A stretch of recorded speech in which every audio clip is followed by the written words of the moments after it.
Hey everybody, thank you so much for tuning in to Positive Talk Parenting. I'm really excited about this week's tool.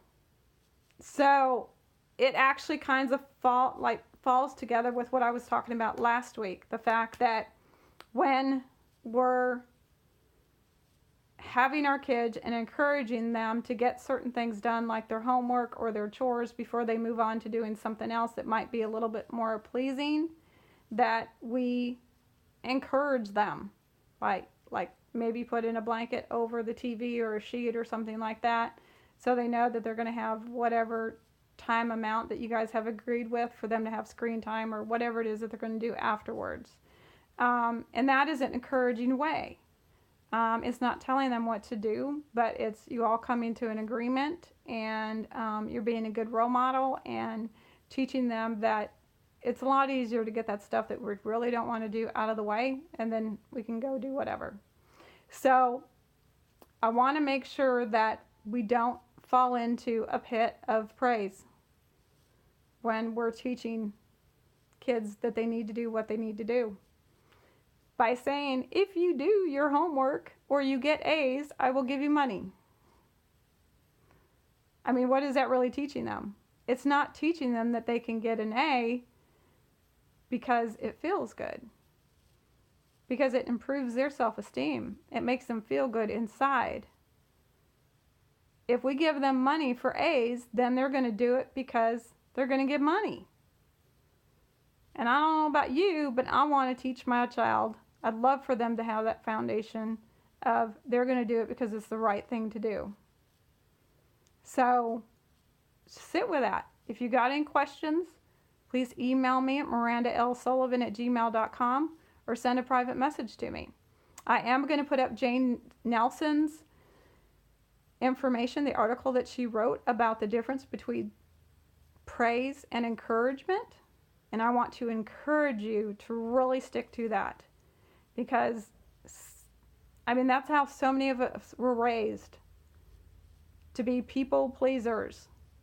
When I was a kid, you do what you're told, otherwise you're going to get a spanking, or you're going to lose this, or you're going to lose that, or whatever. So we acted the way that we acted out of fear. It wasn't respect. There may have been respect in there, depending on how that person treated us. But when it all comes down to it, the child is doing it because they're afraid of that other person. And I don't know about you, but I don't want to raise a child like that. I want to raise a child that respects me and loves me, and they do it because they respect me and they love me and they know it's right. So I've always asked that question: do you want to build your foundation on straw, sticks, or bricks? And to me, utilizing these tools is using bricks to build that emotional, social foundation for your child. So another way of praise versus encouragement could be, I kind of have to really think that, because I'm used to doing the encouragement stuff. So like say they painted a picture or they cleaned something, and you say, oh, I really like the way you did that. Just sit with it. Sit with it for a minute if you have any question of if you're coming from encouragement or if you're coming from praise. Is that coming from the inside of them? Are they learning that from the inside of them? If you say, I liked your picture, or I liked how you cleaned that. Or if you say, good job. I can tell that you really put effort into that. It must feel good, does it? And where is that answer going to come from? Where is that feeling going to come from? It's going to come from inside. And that, again, I don't know what you want for your kid, but that's what I would want. And I hope you get to give that to your kid. That's why I do these videos. Our kids are our future, and I wish I would have had these tools when I was raising my children. And my grandson, he's 22 now.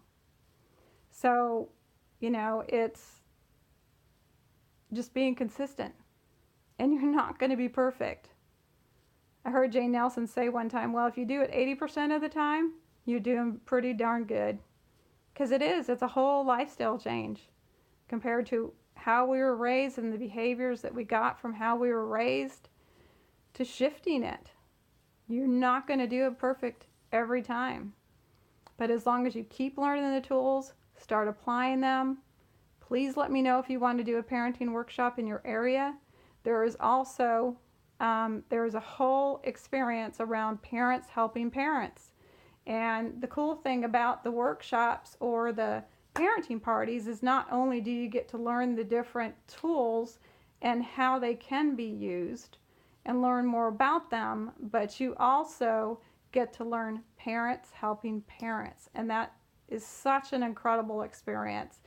Yeah, it's such an incredible experience. It's a really great tool to see how you're responding to particular experiences with your kids, to kind of sometimes maybe look on it from the outside and say, is that what I really want to respond with, or should it be something else? And you have all these great tools to choose from. So thank you so much for joining me with Positive Talk Parenting.